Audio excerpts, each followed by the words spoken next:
Hi guys, this is the long-awaited brush loop with long pips technique that I was talking about experimenting with. In this video I'm playing against Colin Bowler, one of my regular training partners. We had in this video just started back. Colin's had sort of a 5 or 6 month layoff, which I'm just explaining because he is a little bit rusty in this video. You'll see that his basics are still very good, but the some of the small touch shots he's just a little bit rusty, and his touch is a bit out of whack. So he does normally play a little bit better than in this video would indicate. Although it looks like I'm dominating, it's really just a matter of the fact that I've had a lot more practice over the last few months than Colin has. Colin's using a Stiga defensive blade, I believe, with Mark V 1.5mm red sponge on the forehand, and using a sheet of TSP curl P1-R, which he actually got from me when I was using it as my test sheet, and he likes it and loves it. So I'm using my Tackiness Chop 1.1mm, my Stiga Destroyer Ox on a my Matchplay Pro Special. Colin's long pips is also Ox. He's never used them before.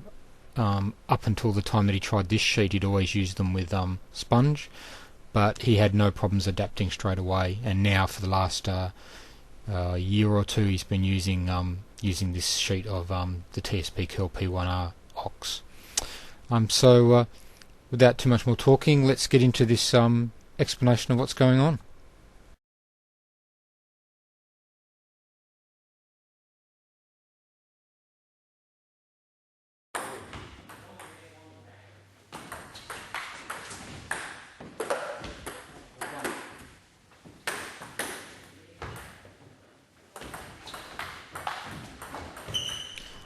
Okay, when there's a point with the brushing loop, I'm going to shut up and let you actually sort of hear the sound, different sounds, and then only narrating the points in between, like these ones.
So just talking about the technique itself, what I'm trying to achieve here is to really use the pips as much as possible like my normal backhand loop, so that there's easier for me.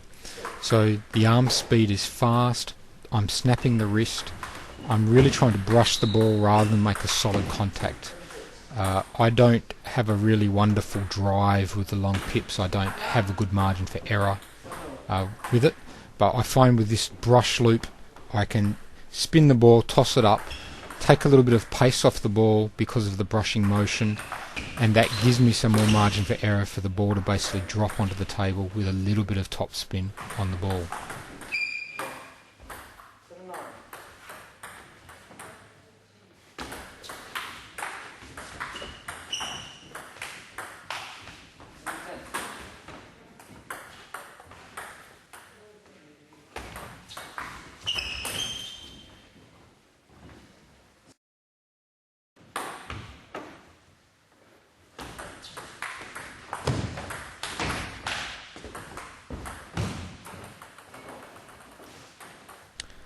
So what I'm working there is, in that particular technique, is using the stroke to work with my strengths, usually being that my loops are not fast but are spinny, have a lot of spin on them, and this way I can use the same technique with a different side, really hopefully confuse my opponents a lot more by having the same virtually action but having a very different result in terms of pace of spin, bring them in and out. And what I'm also finding is, especially in the videos you're seeing here today, I'm able to play a lot more aggressively against Colin because I can firstly return the long kicking serve of his much more aggressively with a topspin stroke, rather than always pushing, which he tends to tee off on a lot of them and put me under a lot of pressure. So it does allow me to initiate better against his long serves and get in. Secondly, it throws his timing off and makes him not as strong on his topspin return, and allows me to maintain the attack better that way. Thirdly, by being able to topspin the ball when he does loop back, I'm able to actually maintain up at the table, whereas previously I was having to push or chop block and back off the table. So I'm getting a fair few benefits from this ability to play this shot, which is helping my game a lot, I've found in the last couple of weeks.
One thing I will mention as well, just in this particular sequence of videos, is these videos that you're seeing here showing me experimenting with the technique. It's only really the second time I was using it, and I was probably, in all honesty, overusing the technique a little bit while I'm experimenting and getting kind of carried away with the first sort of thrill of playing around with the technique. In subsequent, the last couple of weeks, I've had a chance to use it in local competition a couple of times, and I've found that it's better to dial it back a little bit, not quite as often using it, but using it where appropriate, and by mixing it in a little bit more carefully with my game, so that my opponent doesn't expect me to always do it, but is guessing whether I'm going to push, whether I'm going to use this brush loop, whether I'm going to twiddle and go the other side. That sort of helped me just on the last Grand Prix tournament. I managed to win the tournament, and not completely because of this technique, but to a certain extent it really did help me maintain better attacking pressure, make things a little bit harder for my opponent in terms of reading spin and giving me a little bit more variation. So at the moment, even though I've been doing it probably less than 3 weeks, I'm certainly very, very pleased with the results so far. It's allowed me to improve my attacking side of my game, and it's given me a little bit more variation. And also on the return of serve, it certainly helped with where opponents were using a long kicking serve to the pips to try and set up an easy third ball. It's given me a good option to occasionally use to break their rhythm and allow me to start trying to get in and attack, and that's by itself proved to be invaluable.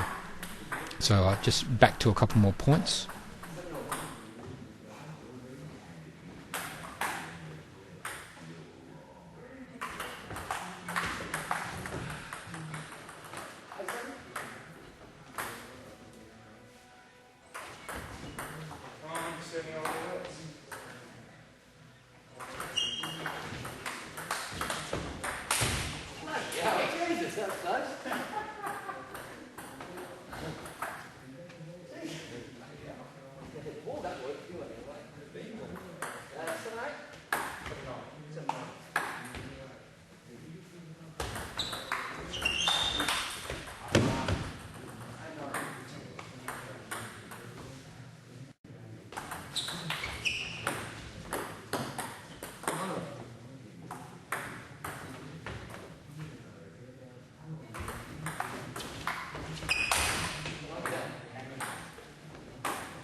During the course of this video, you'll notice I'm using this technique of brushing with the pips and trying to bend with the pips a lot more with the backhand side than the forehand side.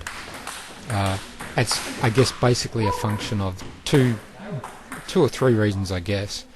Firstly, the long serves by my opponents tend to get put to that backhand side or your crossover backhand, so it's easier to initiate there.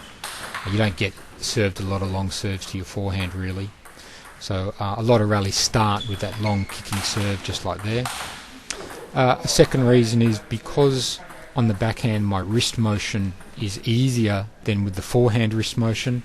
It's a little bit easier to bend the pips and get a little bit more arm racket speed and snap, so I find that more comfortable. Plus my backhand technique is always been a little bit better than my forehand technique, so you'll find that as well another factor. A third factor being usually that's my default, the way I hold the bat, being having it with my inverted rubber mainly on the forehand, the backhand being the long pips. So naturally it's going to happen that I'm going to get more opportunities to do this brush loop with the backhand side as well, so that all kind of makes sense. And really it's also a good opportunity here just to note Colin has a very good forehand technique, slightly different chopping style to mine. I think you could probably fairly say he's been better trained on the footwork and stance basics than I have in terms of the chop. There will be a little bit of a clip down at the end of this video where you'll see Colin in the far view, and you'll get a very good chance to have a look at have a study of his technique and his style. It's really a very good example of what can be done. And his forehand technique with the attack is also very smooth, consistent. He's a little bit rusty, as I said, but the basics are still there, and definitely a much better forehand example than myself in terms of the natural basics or the well-trained basics.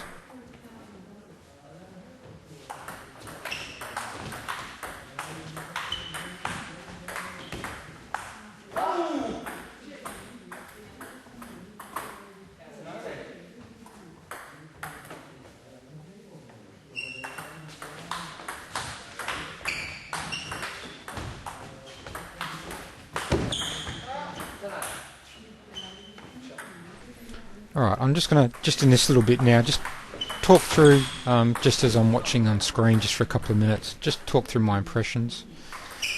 Against Colin, I don't want to serve long to that forehand side against Colin, because when he's in practice he tends to definitely pick me off on that particular one, so it's a good one to avoid. Here I'm getting away with a couple of things just because he's rusty. You'll notice Colin does look for that forehand probably a lot more than I do. It's a very strong shot of his. Doesn't do as much on the backhand side as I do. You don't see him twiddling a lot to attack with his backhand. He certainly can do it, there's nothing wrong with it. He just has such a powerful forehand he doesn't need to very much. Also on the backhand side tends to push block rather than really hit very often with the pips, although I would say in terms of the actual hitting stroke with power, he has a much better hit with the long pips than I do. He doesn't really use this sort of lifting the slow roll and brushing motions. He has a different style to me using the long pip. So it's just another way that it can be done. And he has probably, because we're both defensive players, in our sort of matches, typically Colin tends to take up the aggression, take up the offence, and I tend to counter-attack and play a bit more defence. In these videos I'm playing a little bit more aggressively than normal, simply because I'm getting sort of into the spirit of trying to really use this brush loop.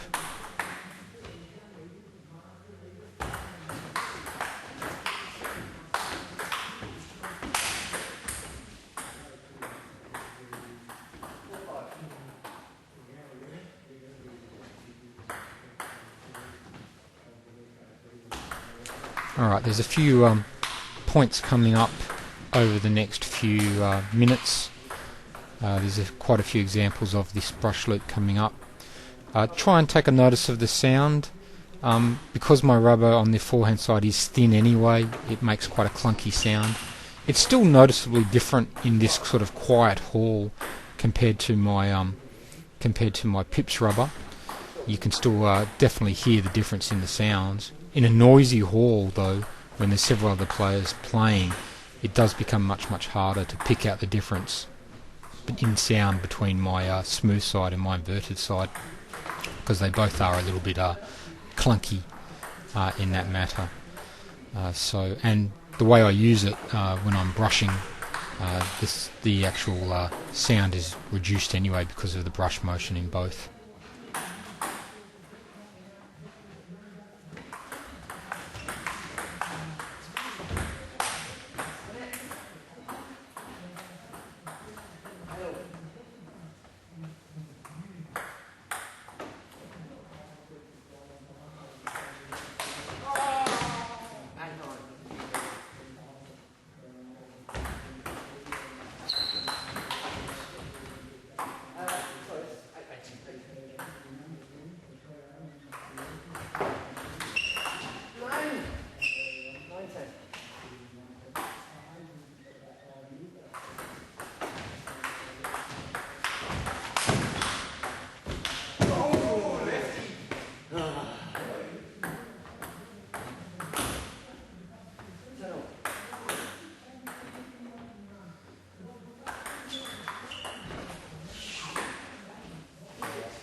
That wiggly was a good one there. It was. It picked a lot more. Good, right on the white line.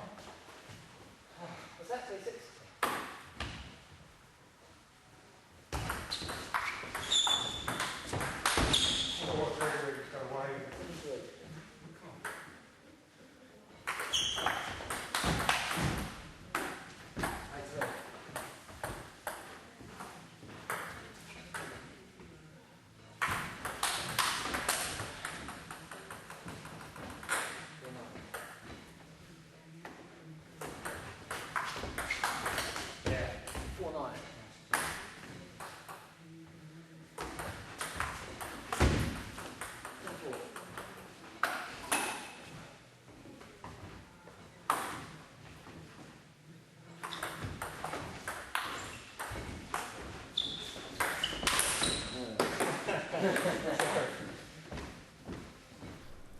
Okay, just to finish with, I just want to give you a little view of Colin from sort of the front view. Again, take the advantage to watch his footwork. Again, watch his technique of using the long pips on the backhand. Get a good look at his forehand technique. Less spinny than mine, more penetrative. Take a good notice of his basically his defensive styling. Bear in mind the fact that he's first time back for a few months, so he's basically a little bit touch rusty.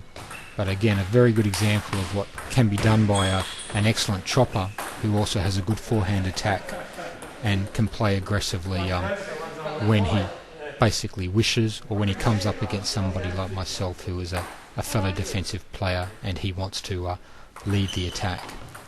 So keeping in mind that in such a strokes like that where he's just showing his a little bit of out of practice really, and the subsequent week, the week after, he was definitely a lot better and sharper already. So he's rapidly getting back to his old level.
Okay, just to conclude as this game winds to a close here, this video itself, apart from just highlighting this use of this brush technique, which I'm going to try and blend into my game a little bit more in the coming months, it highlights the use of that technique. It's also a good chance basically to see how two defensive players who are both reasonable attackers, though I'd say Colin's a little bit stronger, but we have different aggressive strengths that we use. Colin has the very good powerful forehand, great defensive footwork and clean footwork. I'm using twiddling my backhand side a little bit more, and this aggressive roll brush loop to try and set up points. So it's an interesting clash of styles going on there, also just of techniques. Colin's footwork and wide base is really something that I try to copy more myself as a very good example defensively. And just a good idea, I guess, really of what can be done tactically with a technique. If the technique, such as this brush loop, I'm not saying it's an easy shot to master, but it's not terribly difficult either. And the reason being is it's actually using my natural strengths of my normal inverted spin loop. I'm using that natural strength to play it with the pips, and then the pips are actually basically taking pace off the ball, giving it a chance to drop on the other side of the table, bringing my opponent back in, confusing him a little bit in terms of the fact that my arm speed is fast but the ball is not reacting like an inverted rubber. It's also allowing me to, instead of having to chop block and give my opponent the chance to reinitiate his attack with a little bit more time, it allows me to keep the rally top spinning going, keep my opponent a little bit more under pressure, and allow me to have another look for a top spin attack. So it's working on a lot of levels there, and I'm hopeful that as I keep practicing in months to come, it will keep improving.